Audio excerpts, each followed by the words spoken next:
Hello and welcome to another episode of Gemstone Mine. I'm John, another solo episode again today for another mini episode, and bear with me, I'm kind of exploring some different ways that we can make use of this format, these smaller episodes, and I want to try a little something different.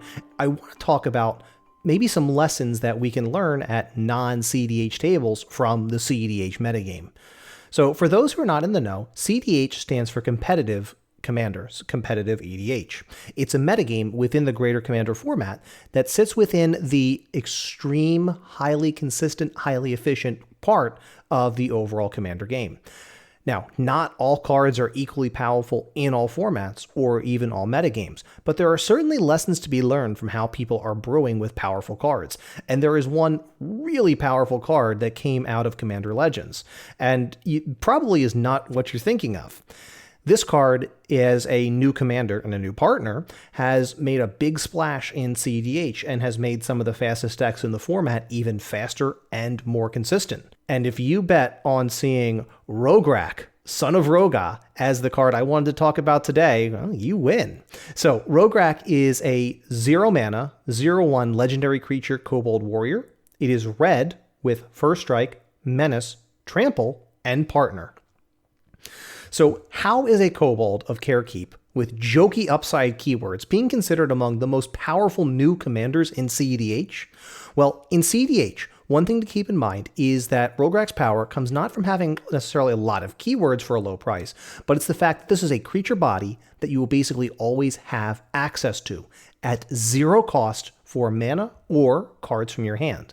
This means that there are a ton of cards, which adds significant amount of consistency and efficiency to these decks, which suddenly becomes much more viable. So for example, Culling the Weak goes from being a slightly worse version of Dark Ritual, as you also have to sacrifice a creature to get those 4 black mana, to a strictly better Dark Ritual. Infernal Plunge in red holds a similar place, increasing the potential density of fast mana ritual-type sorceries. You also see fast mana increasing even more, with cards like Mox Amber now being essentially always on for Rograkh, when you can play your Mox Amber for 0, play Rograkh for 0, and then tap it for red. In a similar vein, as long as you have at least 1 mana in your hand to get going, Springleaf Drum fits a very similar mold, where you pay 1, and then you can tap it, play Rograkh, tap it for a mana of any color. You essentially have a 1 mana Arcane Signet. And last time I checked, 2 mana for Arcane Signet. That's pretty good, even in cEDH. Now you might be saying, John, look, fast mana is great and all, but I don't really play with fast mana. What the heck else is making Rograkh so powerful? Well, the free commander spells from Commander 20, which came out alongside Ikoria, get much better when you can consistently hold them up for an investment of 0 mana and 0 cards for your hand.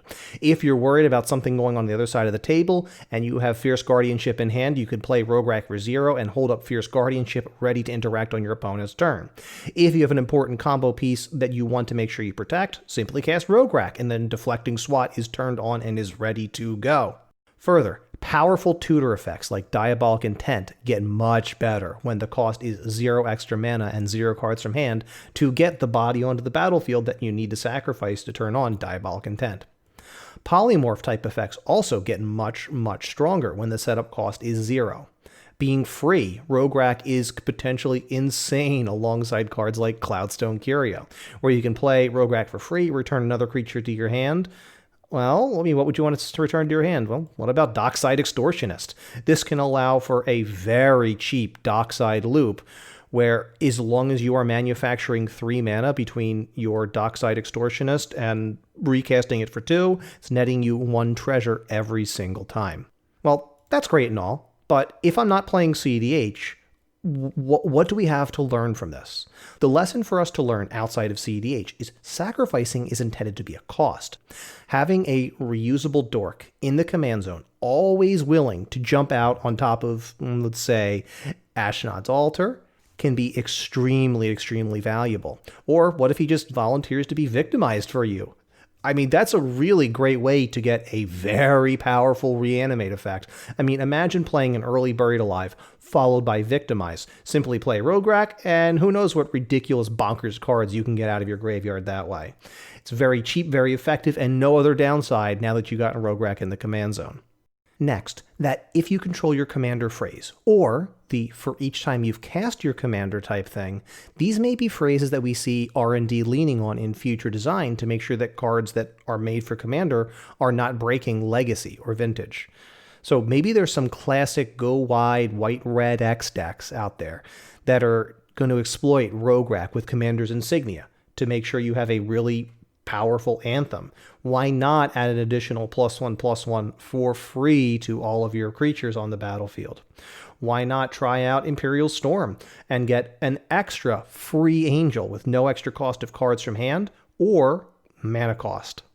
What if we start to look at some Aristocrats deck instead? Let's look at black, red, and some other color. We start loading it up with Grave Pact effects, so it's very easy to just mow down your opponent's creatures and not let them have anything. Well, if you combine that and keep the boards clear with Rograkh, and you've now cast Rograkh once or twice, can you imagine just using something like Skull Storm as the finisher?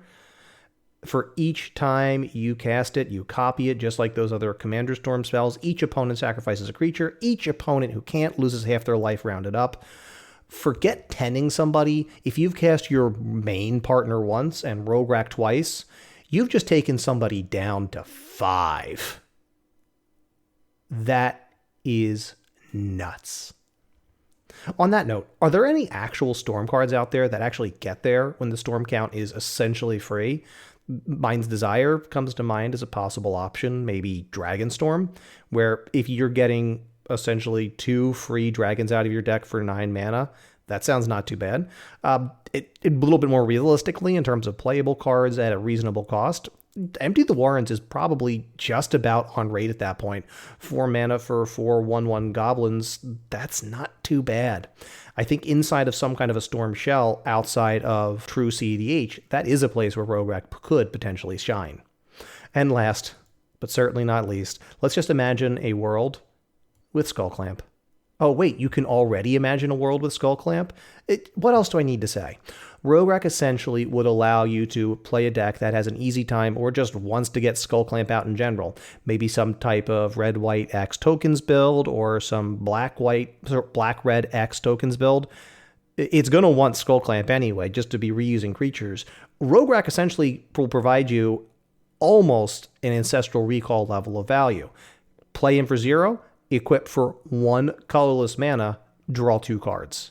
So Rograkh is that helpful little kobold who's ready to just hop out of the command zone and put on his shiny new Skullclamp, or jump on Ashnod's altar, or be happy to victimize. The lesson we want to take away from this is that 0, that cost of 0 on a partner, is exceptionally powerful for not necessarily what he himself brings to the table, but for what he can offer to the other cards that are in your deck. In cEDH, many times, it's less a matter of what specifically your commander is trying to do, but how instead your commander enables the powerful cards that are already in your deck.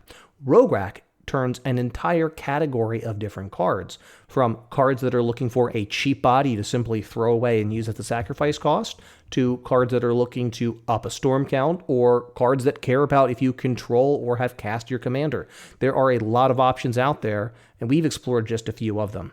So the lesson I want you to take away from cEDH this time is, don't overlook that 0. It could potentially be a very powerful addition to your command zone. If you're looking to play around in red anyway, if you're looking to do some sacrificey things, our friends in cEDH are paying attention to Rograkh for a good reason, and I think you should as well. Are there any other commanders from Commander Legends who are being overlooked? Any other lessons we should look at from cEDH for a future video in this format? Be sure to let us know. Leave a comment, add us on Twitter, send us an email. We'll be back next week with a full-length audio episode. Until then, I'm John. This is Gemstone Mine. Take care. You can reach the crew from Gemstone Mine on Twitter at GemstoneMineMTG, or send us an email at gemstoneminepodcast@gmail.com. On YouTube, we're Gemstone Mine Podcast. Be sure to like, subscribe, and hit the notification bell.